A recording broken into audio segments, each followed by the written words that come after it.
बसंतपुर गांव का सेठ रतनलाल दूसरों के मसले सुलझाने के लिए जाना जाता था। उसे दूसरों के मसले सुलझाने में बहुत आनंद आता था। गांव में किसी की कोई भी समस्या हो और उसकी गुत्थी अगर सुलझ ना पा रही हो तो गांव वाले रतन के पास पहुंच जाते थे और रतनलाल उन्हें सुलझाकर वापस भेज दिया करता था। ऐसी ही उलझन आ पड़ी थी गांव के किसान दामू के पास। देख, तूने मेरी बकरी चुराई है। मैं कहता हूं मुझे मेरी बकरी वापस कर दे, नहीं तो इसका बड़ा हर्जाना भुगतना पड़ेगा तुझे बंसी। अरे बार बार एक ही बात बोलकर मेरा दिमाग खराब कर दिया है तुमने दामू काका। जब मैंने तुम्हारी बकरी ली ही नहीं है तो कहां से लौटाऊं? तुम तो गले ही पड़ गए हो एकदम से काका। मैंने कल तेरे बगीचे में अपनी बकरी देखी थी, समझा? झूठ मत बोल। अरे काका, तुमको तो पता ही है कि मेरी बकरी बिल्कुल आपकी बकरी की तरह है, फिर भी आप ये बात बोल रहे हो। तू ऐसे नहीं मानेगा।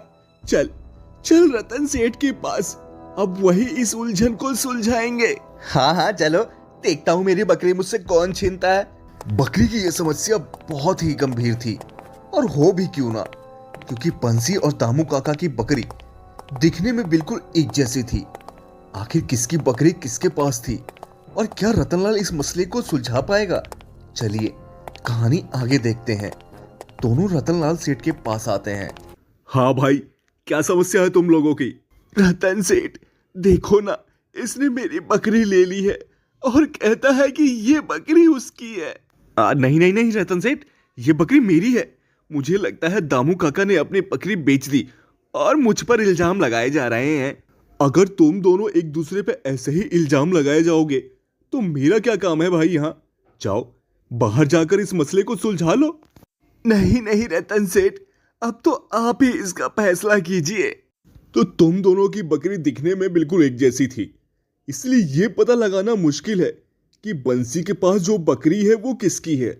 हाँ, पर इसका कोई तो उपाय होगा जिससे ये पता लग सके कि बंसी के पास जो बकरी है वो बकरी मेरी है। उपाय तो है, पर तुम दोनों को मेरी एक पहेली सुलझानी पड़ेगी।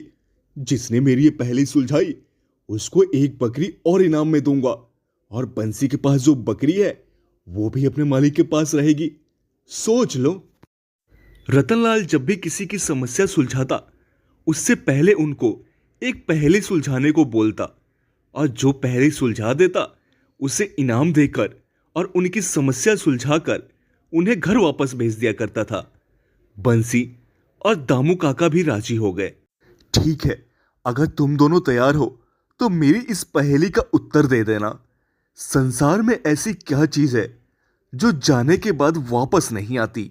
अरे रतन सेठ, इसका उत्तर तो मैं अभी दे देता हूं। इसका सही उत्तर है मृत्यु। मूर्ख इंसान, मृत्यु बस इंसान के शरीर की होती है, आत्मा की नहीं। उनकी आत्मा तो फिर संसार में आ जाती है।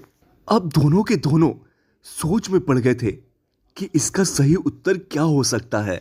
मैं तुम दोनों को एक दिन का समय देता हूं। कल तक इसका उत्तर लेकर आना और अपनी समस्या का समाधान लेकर जाना। बंसी और दामू काका वहां से चल देते हैं।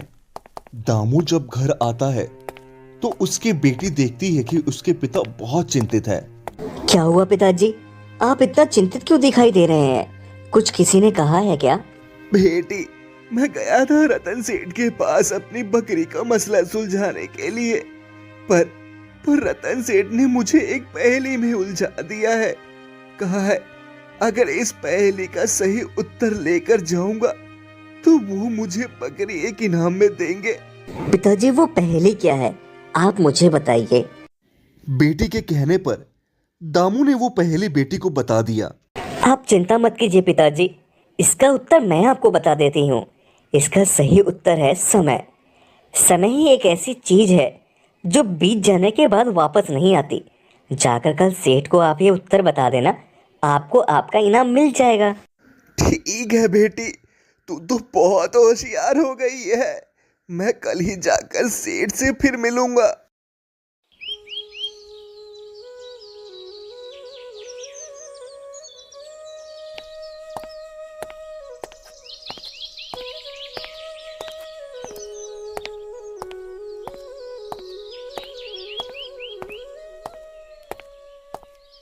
हाँ दामू काका, बताइए, मेरी पहेली का जवाब लेकर आए हैं या खाली हाथ ही चले आए? लाया हूँ रतन सेठ, आपकी पहेली का जवाब लाया हूँ। आपकी पहेली का सही उत्तर है समय। समय ही संसार में एक ऐसी चीज है जो चले जाने के बाद वापस नहीं आती। दामू का उत्तर सुनकर रतन सेठ उम्मीद नहीं कर रहा था कि दामू का उत्तर इतना सटीक होगा। दामू काका, ये उत्तर आपको किसने बताया? ये उत्तर तो मुझे मेरी बेटी ने बताया है रतन सेठ।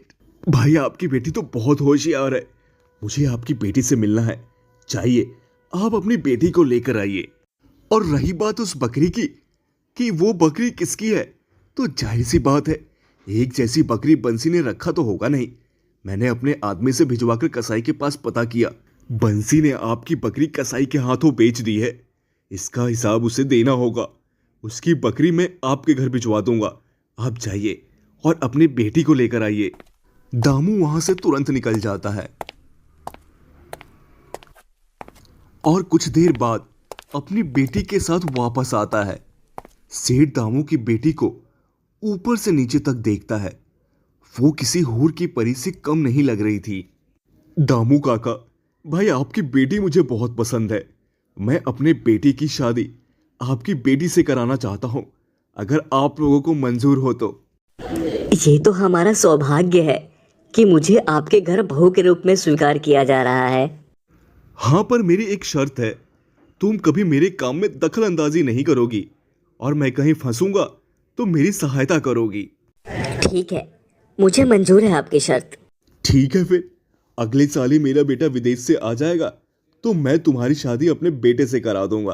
अब आप लोग घर जाइए। देखते ही देखते कुछ महीने बीत जाते हैं।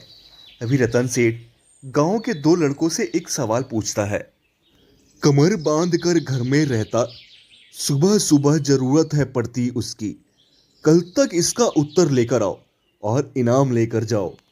दोनों लड़के गांव की अलग अलग दिशा में चले जाते हैं। उनमें से एक लड़का दामू के घर की ओर से बड़बड़ाता हुआ निकल रहा था। तभी दामू की बेटी नंदिनी उसे सुन लेती है और कहती है, अरे विकास, ये क्या बड़बड़ाता हुआ जा रहा है? कमर बांधकर घर में रहता, सुबह सुबह है जरूरत पड़ती उसकी। यार नंदिनी, रतन सेठ ने एक पहेली दी है और इसका उत्तर कल तक लाने को कहा है।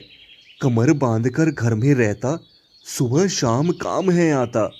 अरे विकास, इसका उत्तर तो बहुत ही सरल है। अच्छा, इतना ही सरल है तो तू ही बता दे इसका उत्तर। झाड़ू।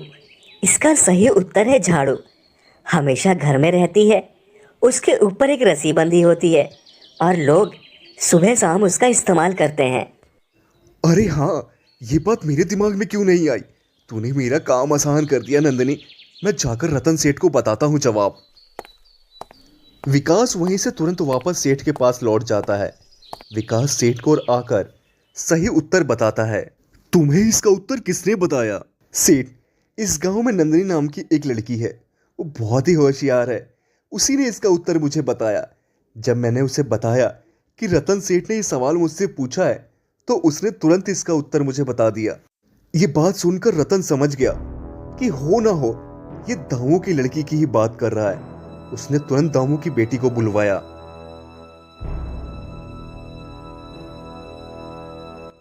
जी, आपने मुझे बुलवाया? हाँ नंदिनी, मैं तुम्हारे और अपने बेटे की शादी कैंसिल कर रहा हूँ क्योंकि तुमने मेरे मना करने के बाद भी मेरे काम में दखल अंदाजी की। तुमने मेरे प्रश्न का उत्तर उस लड़के को बताकर अच्छा नहीं किया। क्या लगता है वो तुम्हारा? तुम राह चलते ऐसे किसी भी पराये मर्दों से बात करती हो। ये बात हमारे खानदान को शोभा नहीं देती। ये कहाँ लिखा है कि कोई लड़की किसी पराये मर्द से बात नहीं कर सकती? और अगर ये बात आपके खानदान में है तो आपके खानदान में ये भी आज से शुरू कर दीजिए कि कोई भी लड़का किसी पराई स्त्री से बात नहीं करेगा। हाँ, तो हमारे खानदान में ये भी है। हमारे खानदान का कोई भी पुरुष किसी पराई स्त्री से बात नहीं करता। अच्छा, तो आपने भी मुझे पहली बार बुलाकर बात तो की ही थी। मैं कौन सा आपके खानदान से ताल्लुक रखती थी उस टाइम? बोलिए, आपने भी तो पराई स्त्री से बात की थी ना? लड़की ठीक कह रही है जी। मुझे बहू के रूप में यही लड़की चाहिए। इसके जैसी होशियार बहू हमें नहीं मिलेगी। रतन सेठ भी समझ गया था कि वो गलत है और नंदिनी की होशियारी के सामने उसकी एक ना चली और 1 साल बाद उसने नंदिनी की शादी अपने बेटे से करा ली। ये कहानी है मदनपुर गांव में रहने वाले घनश्याम की, जो कि सेठ रतिलाल के खेतों में काम करके अपना जीवन बिता रहा था। वैसे तो मदनपुर गांव में गर्मी ज्यादा पड़ती थी, पर इस बार गर्मी ने बुरा ही हाल कर दिया था। 45 डिग्री में भी घनश्याम को मजबूरन रतिलाल के खेत में काम करना पड़ता था। वजह थी उसकी गरीबी। माया, बहुत गर्मी पड़ रही है इस बार, मन नहीं करता खेत में जाकर काम करने का। मैं समझ सकती हूँ जी, पर कर भी क्या सकते हैं। छुट्टी ना करना भी हमारी मजबूरी है। नहीं तो जैसे मेरी मालकिन मुझे बोलती है, मन नहीं करता उनके यहाँ काम करने का। बात तो तुम ठीक ही कह रही हो माया। चलो ठीक है, मैं खेत में जा रहा हूँ, तुम राधा को स्कूल छोड़कर काम पर चली जाना। ठीक है, पर आप आराम से जाइए, मैं राधा को स्कूल छोड़ने के बाद ही काम पर जाऊंगी। घनश्याम खेत में काम करने के लिए चला जाता है। इधर माया भी राधा को स्कूल छोड़कर अपने काम पर चल देती है। आ गई महारानी, ये तुम्हारे बाप का घर नहीं है समझी, जो जब मन करे मुंह उठा के चली आती हो। काम करना है तो कल से टाइम पर आना पड़ेगा, नहीं तो आने की कोई जरूरत नहीं है। मालकिन, वो क्या है ना, अपनी बेटी को स्कूल में छोड़ने चली गई थी, इसीलिए देरी हो गई। मैं कल से समय पर आ जाऊंगी। ठीक है, एक काम कर, आज मेरी बेटी का जन्मदिन है तो अंदर वाला कमरा अच्छे से सजा दे, कोई कसर नहीं रहनी चाहिए, समझ गई ना? समझ गई मालकिन, बहुत अच्छे से समझ गई, आप चिंता मत करिए। देखना, मैं कमरे को बहुत अच्छे से सजाऊंगी। हाँ आप जा, नहीं तो देरी हो जाएगी। माया ना चाहते हुए भी मन मारकर घर सजाने चली गई और थोड़ी देर में ही पूरा घर सजा दिया। अरे वाह माया, तूने तो बहुत सुंदर घर सजाया है रे। मालकिन, मैं जहाँ पहले काम करती थी वहाँ ऐसे ही सजाया था, सबको बहुत पसंद आया था, इसीलिए ऐसे ही सजा दिया। ठीक है, अच्छा सुन, शाम को जल्दी आ जाना, और हाँ, अपनी बेटी को भी ले आना पार्टी में। उसने कभी अमीरों की पार्टी पता नहीं देखी भी है कि नहीं। ठीक है मालकिन, मैं शाम को जल्दी आ जाऊंगी अपनी बिटिया को भी लेकर। अब मैं चलती हूँ। माया अपने घर आ चुकी थी। शाम होते ही माया अपनी बेटी को लेकर मालकिन के घर आ जाती है। मम्मी, कितना बड़ा है ना घर ये, और कितना ठंडा है ना मम्मी, और एक हमारा घर है कि गर्मी से जान ही चली जाती है। माया की बेटी माया से बात कर रही थी, तभी मालकिन की बेटी आती है। राधा, हमारे पूरे घर में एसी लगा है, एसी, इसीलिए इतना ठंडा है। तुझे पता है एसी कैसा होता है? हाँ, मैंने देखा है एसी कैसा होता है। अच्छा, अब ये बातें छोड़ो। माया, तू जल्दी से जाकर तैयारी कर दे, मेहमान आने वाले होंगे। ठीक है मालकिन, अभी जाकर तैयार कर देती हूँ। माया पार्टी की तैयारी करने गई। इसी बीच माया की बेटी राधा घर में घूमते घूमते एक बेडरूम में चली गई। अरे वाह, कितना अच्छा बेड लगा हुआ है, और कितना ठंडा रूम है ये। यहाँ तो बहुत अच्छी नींद आती होगी। अरे तू यहाँ क्या कर रही है? छी छी छी छी छी छी, पूरा रूम गंदा कर दिया। रुक, अभी तेरी खबर लेती हूँ। दीदी, ओ दीदी, जल्दी आओ। क्या हुआ मल्लिका, क्यों चिल्ला रही है तू इतनी? दीदी देखो ना, मेरा पूरा रूम इस लड़की की वजह से गंदा हो गया। अब मैं यहाँ कैसे सोऊंगी? क्यों री, तू यहाँ क्या कर रही है? किसने कहा तुझे यहाँ आने को? मालकिन माया की बेटी को डांट रही थी, तभी माया वहां आ पहुंची। क्या हुआ मालकिन, आप मेरी बेटी को डांट क्यों रही हैं? डांटू नहीं तो क्या पूजा करूं? देख, तेरी बेटी ने पूरा रूम गंदा कर दिया अपने गंदे पैरों से। जल्दी से इसे लेकर जाए यहाँ से, नहीं तो मेरा हाथ उठ जाएगा। उसकी कोई जरूरत नहीं है मालकिन, मैं लेकर चली जाऊंगी, आपको हाथ उठाने की कोई जरूरत नहीं पड़ेगी। तेवर तो देखो महारानी के, कान खोलकर सुन ले, कल से तुझे यहाँ काम पर आने की भी जरूरत नहीं है, समझ गई? अब चल निकल यहाँ से। ऐसा मत बोलो मालकिन, काम नहीं करूंगी तो मेरी बच्ची को पढ़ा नहीं पाऊंगी, मुझे काम से मत निकालिए। तेरी बेटी को पढ़ाने का मैंने ठेका थोड़ी ले रखा है, चल निकल यहाँ से, नहीं तो धक्के मार कर निकालूंगी। माया वहां से अपनी बेटी के साथ घर आ गई। माँ, मालकिन क्यों डांट रही थी? कुछ नहीं बेटी, उनका काम ही वही है, तू चिंता मत कर। क्या बात चल रही है माँ बेटी में?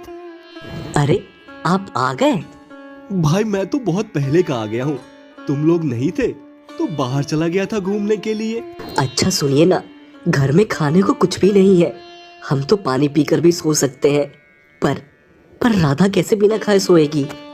अरे तुम चिंता क्यों करती हो भाग्यवान, आज मैं खाना लेकर आया हूँ। सेठ के घर पार्टी थी तो सेठ ने खाना दे दिया हम सबके लिए। चलो सब मिलकर खाते हैं। आज की रात तो सब खा पीकर सो गए, अब अगली सुबह क्या होगा इसका किसी को पता नहीं था।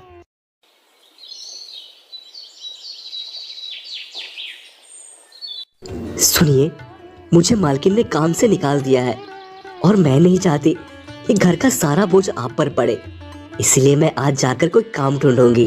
तू नहीं भी काम करेगी तो मैं संभाल लूंगा माया, क्यों चिंता करती है तू? घर चलाने तक तो ठीक है, पर बेटी की पढ़ाई भी तो है, वो भी देखनी पड़ेगी। स्कूल की फीस, किताबों का खर्च, बहुत कुछ है। ठीक है, देख ले जैसा तुझे ठीक लगे। मैं चलता हूँ, नहीं तो देर हो जाएगी। राधा बेटा, तू यहीं रहना, मैं आती हूँ थोड़ी देर में। ठीक है माँ, जल्दी आना। ठीक है बच्चे, मैं जल्दी आ जाऊंगी, तू आराम से घर में रहना। माया काम ढूंढने निकल गई। कई जगह उसने जाकर पूछा पर किसी ने भी उसे काम नहीं दिया। भैया, आपके यहाँ कोई काम मिलेगा क्या? नहीं नहीं, तुम जाओ यहाँ से, कोई काम नहीं है मेरे पास। माया दुखी मन से वापस घर आने लगी। तभी उसे रास्ते में एक पोस्टर दिखा। दुकान पर जरूरत है एक अच्छे आदमी या औरत की जो कपड़ों की दुकान संभाल सके। दिए हुए नंबर पर संपर्क करें, नहीं तो दिए हुए पते पर आकर मिले। ये तो बहुत अच्छा है, मैंने तो कपड़े की दुकान पर काम भी किया है। चलकर मिलती हूँ। क्या पता बात बन जाए। माया ने पोस्टर पढ़ते ही ठान लिया कि ये काम वो जरूर कर लेगी और आ गई कपड़ों की दुकान पर। भैया, आपने पोस्टर में छपवाया था आपको काम के लिए आदमी या औरत की जरूरत है। हाँ, जरूरत तो है। क्या तुम कपड़े बेच सकती हो? हाँ भैया, मैंने कुछ सालों तक यही काम किया है, मैं आपका काम अच्छे से संभाल लूंगी। ठीक है, तो तुम आज ट्रायल दो, अगर काम अच्छा लगा तो अच्छी पगार दूंगा। ये सुनते ही माया काम पर लग गई और पूरे दिन में उसने बहुत अच्छे कपड़े बेचे। तुम तो बहुत अच्छे से कस्टमर्स को हैंडल करती हो माया, कल से ही तुम काम पर आ जाओ। मैं तुमको महीने का 15,000 पगार दूंगा। 15,000? ठीक है भैया, मैं आ जाऊंगी कल से काम पर। माया अब हर रोज काम पर आने लगी और कपड़े बेचने लगी। कुछ ही दिनों में उसने दुकान के मालिक को बहुत अच्छा प्रॉफिट करा दिया। माया, तुमने कुछ ही दिनों में बहुत अच्छा प्रॉफिट कराया है, इसलिए मैं तुमको 10,000 रुपए उपहार देना चाहता हूँ। ये लो, और आज घर जाओ और अपने परिवार के साथ टाइम बिताओ। ठीक है भैया, आपका बहुत बहुत शुक्रिया।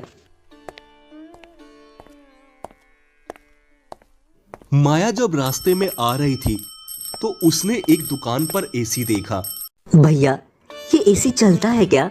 हाँ बहन जी, ये चलता भी है और ठंडी हवा भी देता है। कितने का है ये एसी? मात्र 10,000 का, और 6 महीने तक अगर कोई समस्या आई भी तो मैं फ्री में ठीक करके दूंगा बहन जी। आपको चिंता करने की कोई भी जरूरत नहीं है। वो सब तो ठीक है भैया, पर मैं इस एसी के 8,000 ही दूंगी। लगाना है तो चलकर लगा दो। 8,000? ठीक है बहन जी, चलिए लगा देता हूँ। अब माया के घर में एसी लग गया और माया के घर में भी अब ठंडी ठंडी हवा चलने लगी। माँ, अब तो हमारे घर में भी ठंडी हवा चलने लगी, अब हमें भी गर्मी नहीं लगेगी। हाँ बेटा, अब तू आराम से सोना और मन लगाकर पढ़ाई करना। इस तरह माया को भी अब अच्छी नौकरी मिल गई और उनका जीवन बहुत अच्छे से चलने लगा।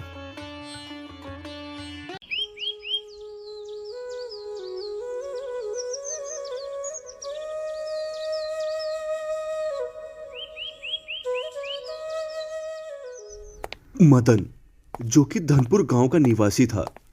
धनपुर गांव का नाम धनपुर इसलिए पड़ा क्योंकि यहाँ के ज्यादातर लोग खेती बाड़ी ना करके अपना अपना काम किया करते थे।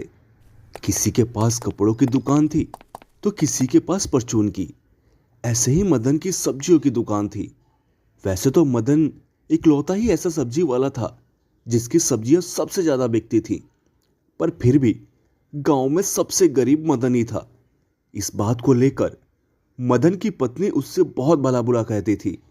मदन के घर में मदन, उसकी पत्नी सविता और उसकी बेटी सुधा ही रहते थे। देखिए, आपकी सब्जियों के काम से कुछ ज्यादा मुनाफा नहीं हो रहा है हमें। या तो आप कोई दूसरा काम कीजिए या शहर चलिए। अरे हमारे गांव के लोग आपके साथ काम शुरू किए थे और आज वो कहाँ पहुंच गए और आप वहीं के वहीं रह गए। सविता, कर तो रहा हूं मेहनत।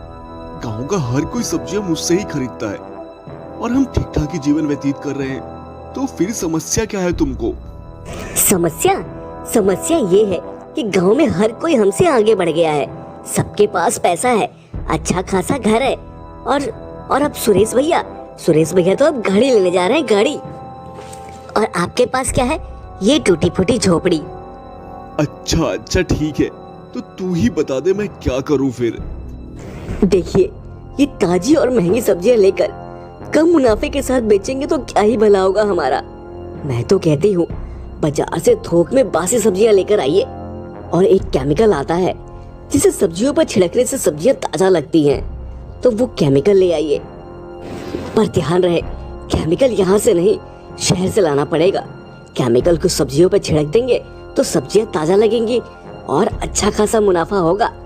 पर सविता, इससे तो लोगों की सेहत पर बुरा असर पड़ेगा ना। अरे पड़ता है तो पड़े, हमें क्या फर्क पड़ता है। हमें तो बस पैसे चाहिए, पैसे। अब देर ना कीजिए, जाकर बाजार से सामान ले आइए।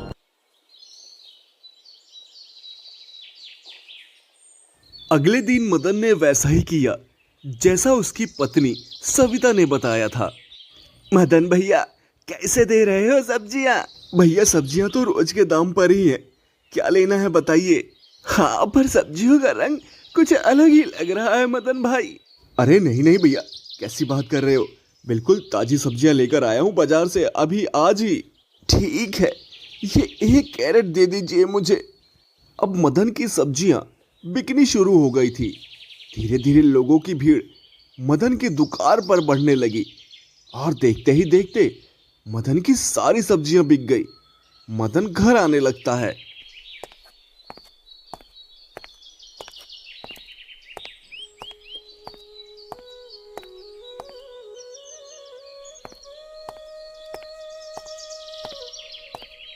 सविता, तुम्हारी तरकीब तो सच में काम कर गई। आज 500 के मुनाफे की बजाय पूरे 1000 का मुनाफा हुआ है, पूरे 1000 का। ऐसे में तो हम जल्दी बहुत सारा पैसा इकट्ठा कर लेंगे। मैं ना कहती थी कुछ अलग तरकीब लगानी पड़ेगी। अब आप कल से और ज्यादा सब्जियां लेकर जाइए ताकि और पैसा आए। चिंता मत करो भाग्यवान, अब हम भी धनवान होंगे। सविता के साथ साथ मदन के मन में भी लालच आ चुका था। अब मदन अगले दिन ज्यादा सब्जियां लेकर जाता है। कुछ देर बाद गांव का एक आदमी दुकान पर आता है। मदन भाई, आज मेरे घर में मेरे बेटी का जन्मदिन है, तो आज तुम्हारी सारी सब्जियां लेकर जाऊंगा। जल्दी से सारी सब्जियां गाड़ी में रखवा दो। ये तो बहुत अच्छी बात है, अभी सब्जियां गाड़ी में रखवा देता हूँ रमेश भैया। मदन ने सारी सब्जियां गाड़ी में रख दी। ये लो मदन भैया अपने पैसे, और सुधा को भेज देना, मेरी बेटी ने उसे बुलाया है खाने पर। ठीक है सुरेश भैया, भेज दूंगा। ठीक है मदन भैया, अब मैं चलता हूँ। आज तो मदन की सारी सब्जियां एक ही इंसान ने खरीद ली और मदन का मुनाफा भी पूरे 2000 का हुआ था। मदन खुशी खुशी घर आता है।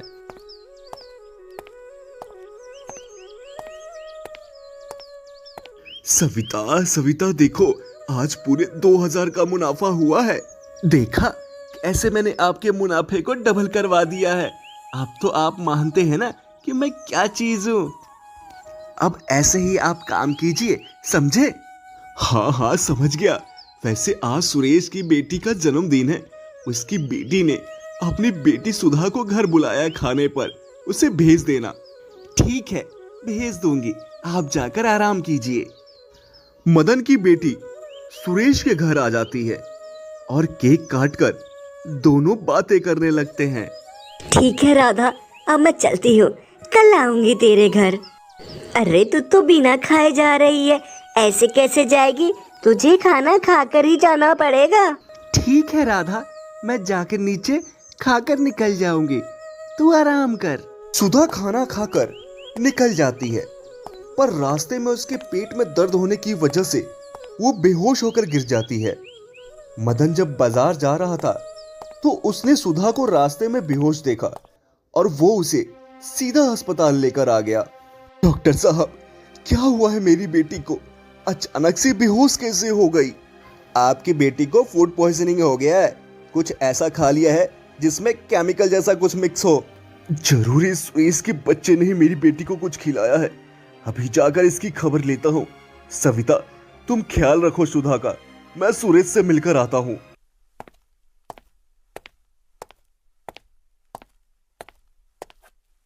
सुरेश, तूने क्या खिलाया है मेरी बेटी को जो उसे अस्पताल का द्वार देखना पड़ा?